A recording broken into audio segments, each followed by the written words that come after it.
The Legend of Zelda Marjorie's Mask is a ROM hack of The Legend of Zelda Macarena of Time for the Nintendo 64, co-developed by Nintendo and a lot of drugs.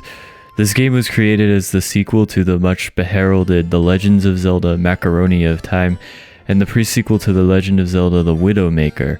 In The Legend of Zelda Monster Mash, you play as Link, a pointy green-haired fairy boy from the land of Ocarina that drops his Snickers bar down a tree and decides to jump in after it.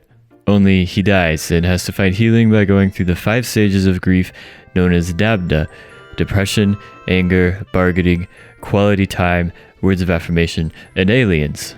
You're joined by another fairy friend named Tippy, who used to side with the enemy until they defected during the wartime. This is the enemy, by the way. This is the Marjorie of Marjorie's Mask that the game is so lovingly named after. To beat Marjorie and take his Mac back, you have to fight the 4 evil wizards of the realm: Swamp Boss, the Water Boss, Ninja Boss, and a cow.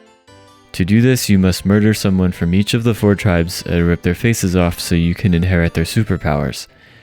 Here is Zelda killing a perfectly healthy guitarist just so he can learn to play guitar.